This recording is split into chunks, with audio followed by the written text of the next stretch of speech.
This is the story of Robin Hood. You can read along with me in your book. You will know it is time to turn the page when you hear the chimes ring like this. Let's begin now. Long ago, England was ruled by the wicked, greedy Prince John. He ordered the sheriff of Nottingham to tax the people so heavily that some were forced to become outlaws. Two of the most famous outlaws were Robin Hood and Little John, who would steal the tax money from the sheriff and give it back to the poor. Robin Hood and Little John walking through the forest, laughing back and forth at what the other one has to say.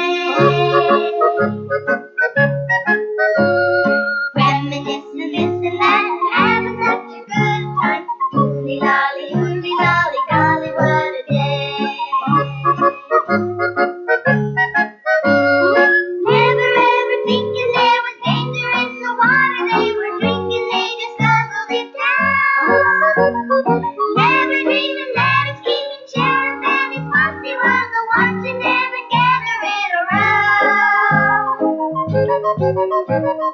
Robin Hood and Little John running through the forest, jumping fences, dodging trees, and trying to get away. Contemplating nothing but escaping, finally making it. Hooly lolly, golly, what a day. Hooly lolly, golly, what a day.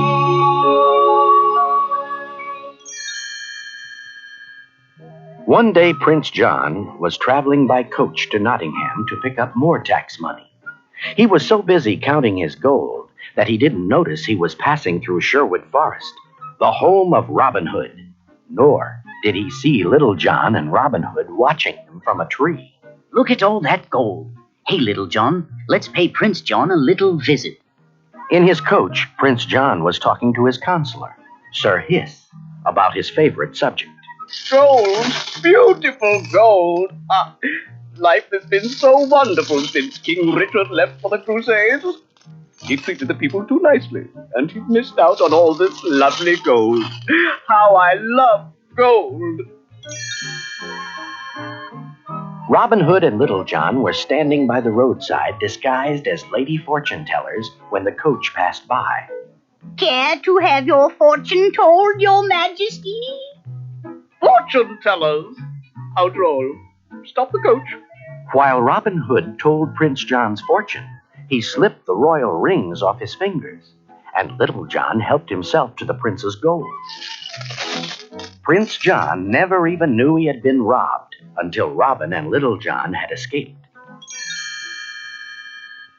Meanwhile, the sheriff of Nottingham was busy collecting taxes. I must have more taxes. Hand over that gold coin, sonny. He even took the coin that Mrs. Bunny had given her son Skippy for his birthday. The sheriff had no heart. Robin Hood didn't think little Skippy should go without presents on his birthday. Here, Skippy, take my bow and arrow. And here's my hat. It's a little big, but you'll grow into it. The first time Skippy tried the bow, his arrow flew over Prince John's castle wall. On the other side, Skippy saw Maid Marian and Lady Cluck. Even though Marian was related to Prince John, she was Robin's friend. Long ago, they had been childhood sweethearts. One day, Robin's friend, Friar Tuck, came to Sherwood Forest with some news. Prince John is having an archery tournament tomorrow, and you're the best archer in all of England. I'd like to go, Friar Tuck, but if I do, I'm sure to be captured. Maid Marian will have a kiss for the winner.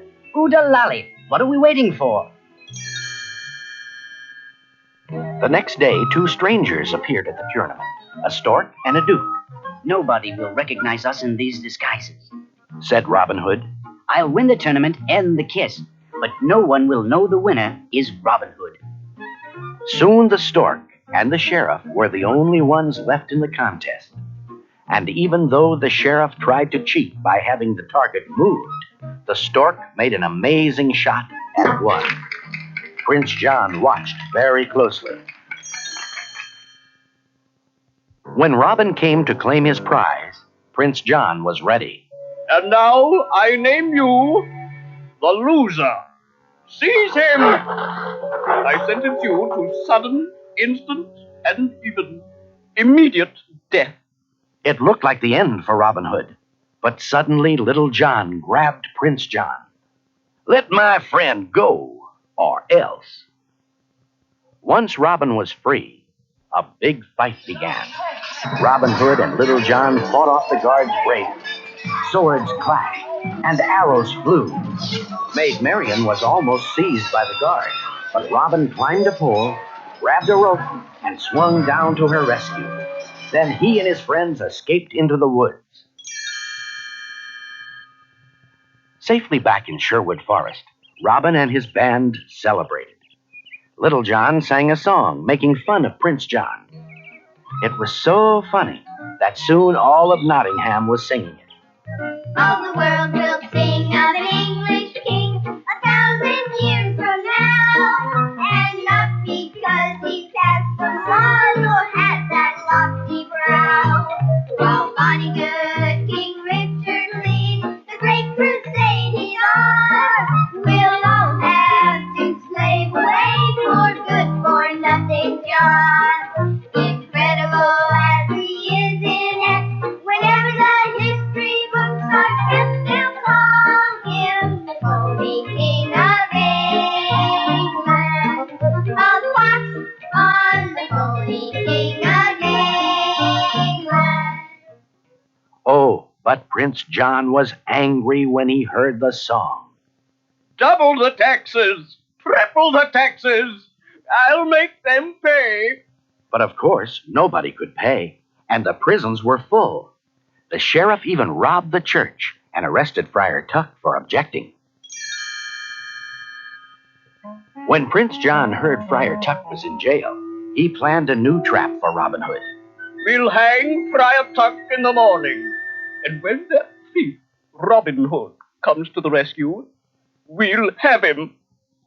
But Robin Hood was a foxy fellow, and he planned the rescue for that night. He and Little John climbed the high castle wall. Then Robin dressed up like a guard and sneaked up to the sleeping sheriff of Nottingham.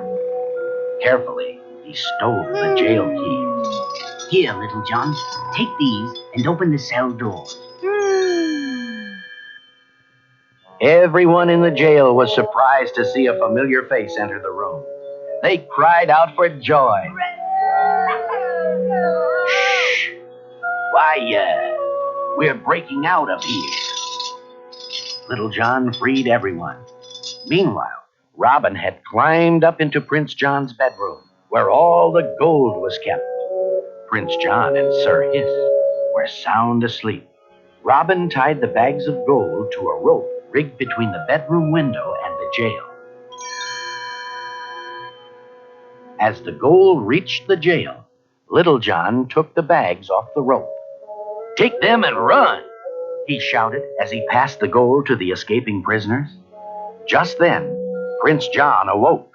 My gold! It's gone! Gone! The courtyard became a jumble of flying arrows, guards, and fleeing prisoners. Trapped in the castle by himself, Robin climbed a high tower to escape the guards. Robin's in the tower. Burn him out. Shouted the sheriff, but Robin escaped by diving into the moat. After him. Shoot him. He's in the boat. All the sheriff's men fired arrows into the water. When Robin's hat bobbed to the surface of the moat, Prince John was overjoyed. He's finished. Done for. Ah, ah, ah. Even Little John thought Robin had drowned. Poor Robin. He never had a chance. Then up popped Robin from under the water. Hey, Little John, I'm all right. I've been breathing through this reed. Soon after Robin's narrow escape, good King Richard came back from the Crusades to take his place on the throne of England. Happiness returned to the land.